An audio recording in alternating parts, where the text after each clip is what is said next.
It seemed like Chris randomly just kind of like told everyone that you guys had sex without talking to you. Girl, you didn't even fully do anything. Girl, it was like halfway. It wasn't even all the like It was halfway? You're like, it was like this. Like, it wasn't even the full shebang. Like, I'm just like, you're over here like, yeah, we had sex and we did this and I fucked this girl. She's so fine. Blah, blah, blah. Shut up. Like, you barely put that shit in. Don't even. And it's not because I couldn't take it. That's for fucking sure. It's not that you couldn't take it. That's the issue you find with this. Not that you're being broadcasted to like the entire world. Mind you, the situation that was being discussed in that interview was something that was broadcasted for the entire world to be able to see. So unless you've been living under a rock for the past month, then you've probably seen clips or at least heard of Love Island. It's a show that's broadcasted on the Peacock broadcasting platform where they basically take a bunch of attractive people and they put them in a remote location in hopes of helping them find love. And the person who ends up finding love on the show gets a $100,000 prize and has the option of either splitting it with the person they fell in love with or keeping it all to themselves. Some of the locations that Love Island USA has been broadcasted from include Las Vegas, Fiji, and Hawaii. The most recent season being broadcasted from Fiji. And yes, you probably already guessed it, just like there's a Love Island USA, there's also a Love Island UK with its own separate set of locations and people. But one of the things that makes this show so captivating, aside from the, super attractive cast, is that the show is interactive with its viewers. Because the show is filmed live while the episodes are airing, at random times throughout the show, viewers get the chance to vote someone out. So if there's someone that's been causing a bunch of drama, or if someone's receiving a bunch of public disdain, the viewers will just vote you out. But even the people who end up getting voted off still get a lot of traffic to their social medias. For example, contestants like Jaylen Brown, who ended up getting a bunch of brand deals and opportunities after being voted off, and his social media skyrocketed. And it was the same case with Jeremiah Brown. Jaylen Brown, Jeremiah Brown. Hold on, what's going on here? What's going on here, bruh? And of course, the contestants who don't end up winning the show but also don't get voted off get a bunch of traffic to their social medias as well. And a big part of how much clout you get during and after the show depends on how much people rock with you. For example, with Huda, she's gained millions of followers across her social medias and is going up by the day. Her gaining all these followers happened in a matter of weeks. And Huda might honestly be the contestant who's gained the most notoriety from this season of Love Island. But unfortunately, the fact that people are supporting her goes to say a lot about our society, because she's a walking red flag. Now, I've obviously never seen the show, but I've seen a bunch of clips on TikTok, Instagram, all over social media. And all I can say is that girl is definitely an emotional roller coaster. And I don't mean to be that guy. I'm not a misogynist.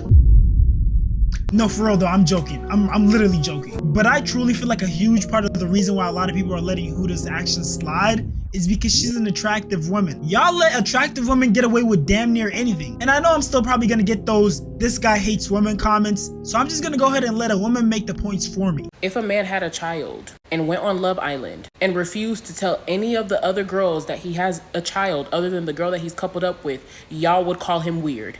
If a man called the girl that he was coupled up with a pussy ass bitch over and over and over again, y'all would have called him abusive. If a man went around the villa and changed the narrative to make him look like the victim and would lie to all the boys and say that that girl is doing me crazy, y'all would call him insane.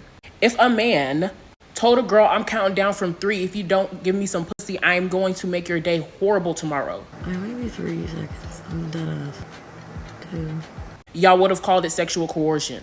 But because Huda is a bad bitch with a fat ass, y'all call it fucking relatable. Any platform that puts Huda on there to interview her, you guys are platforming an abusive, manipulative narcissist. Prove to me that she is not abusive. We all watched it on the national TV. Quick reminder, y'all, we're just a little bit over 10K away from hitting 100K subscribers on YouTube. Make sure y'all go sub. And while you're at it, go ahead and join my Discord server. We got over 3,000 members. If you want to see any of the censored videos on my YouTube channel, uncensored, they'll be on my Discord right over here. And yeah, so seeing as how she had so many red flags, she obviously didn't win the show. She obviously didn't find love. Matter of fact, I think the guy that she was paired up with damn near hated her towards the end.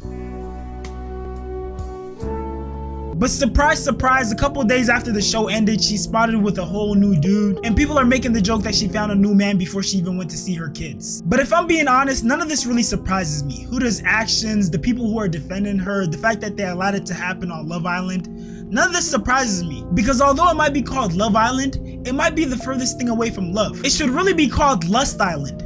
The show is basically softcore porn. I mean, just a couple minutes into the show, on the first episode, you have a challenge where these strangers are making out with each other. I mean tongues down each other's throats making out. And for a little while, it even looked like one of the contestants had herpes. Although it was later disproven because it turns out it was due to a sports injury, it still alarmed viewers because contestants get super intimate on the show. And they damn near don't have a choice because the show includes all sorts of crazy, disgusting challenges. I'm talking about challenges where you're putting food in your mouth and then you transfer it into someone else's mouth and so on. Slay. It gets worse. Someone needs to run a background check on the directors of this show because whoever came up with these freaky ass challenges needs to get their head out the gutter. And I'm just gonna go ahead and apologize ahead of time if this next clip makes you nauseous. The couple to transfer the most amount of food. Yeah, so they were transferring food, and not just any food, milk, from one mouth to another to fill up a bowl. What happened to when people would just lick whipped cream off someone's body and just call it a day? I guess this is one way to strengthen your immune system. And trust me, these challenges get worse. They get freakier. You got these nasty challenges where you're transferring food with your mouth, and other challenges where you're basically getting freaky on someone, giving them a lap dance, sitting on their face, all sorts of crazy stuff. And it's called the heart rate challenge, so I'm gonna just leave it up to your imagination to picture what happens. And look, I know what some of you guys are thinking. These are adults, they can do whatever they want, it's their life. My issue is that it's super disingenuous to label a show that's heavily centered around lust Love Island, especially when you know that the main audience of this show is young women. The type of message that this sends is the exact reason why our society is going downhill. The show is portraying extremely lustful, toxic, and damn near unhinged behavior as the way to find true love. But in truth, it's not hard to see that they're after the money. They know that the sex appeal and the drama is what's gonna keep people watching. They don't care how degenerate the content is. And I might be wrong about this because again, I didn't watch the show, but some people were saying that on the first episode, some of the male contestants were literally on a podium and the female contestants would literally go up and kiss multiple male contestants. Like, is that not crazy? And throughout the show, you have the option of exploring new connections, which basically means you can go and pair up with someone new. And then there's the bombshell feature of the show where they're basically adding someone who's super attractive to the contestant pool. And they're doing it in the hopes to shake things up. You know, break up a pair, get someone to consider a new partner. They're deliberately stirring up drama. And I know what you guys are thinking, oh, this is a show, it's not that serious, calm down. But what you fail to realize is people are a lot more impressionable than society likes to admit. Part of the reason why so many women are condoning and even supporting Huda's actions is because they see themselves in her. They feel validated and seen because of her. They think that their actions are less toxic, less wrong, more relatable because they see this girl on TV getting away with it. And I'm gonna be the one to say, since no one else wants to, this show promotes cuckoldry. I don't know if I'm saying that right, but cuck behavior. These contestants are watching people that they're interested in make out, dance, and shoot, even fuck other people in front of them. And they're just expected to be okay with that. I'm sorry, but if this show was truly about finding love, if these contestants had genuine, pure love and intentions for the people they're interested in, there's no way that they would just be okay with seeing them kiss other people, dance on other people, and do whatever else. I know personally that would hurt my emotions and deeply turn me off from that person. And you know the sad thing is, although this show is extremely lustful, and I hate to admit this by the way, I think it might be an accurate, although sped up representation of today's dating scene, especially with things like hookup culture. For some people, the stuff that happened to the contestants in that short while during the show might happen to them in a matter of several months or years, but it's definitely happening. And it's really sad to see just how much people can get away with just for being attractive. I think this experiment I'm about to show you really shows you how bad society is suffering from lookism. So this went viral on X and it has me a little frustrated at my fellow females. An incel account, which if you don't know what an incel is, it's a man that declares to be involuntarily celibate, meaning that they don't think that they can do anything to attain women because they are not attractive enough. With the intention to affirm their point, they created a fake dating profile of a very attractive man and they put in the dating profile, I have a criminal record for beating a woman, but we all have a past. This account receives 800 matches in 48 hours. 800 matches. Ladies, nobody's that hot. No woman beater is that hot, okay? And if you are interested in someone that you know has hit another woman, JD Vance is more of a feminist ally than you are.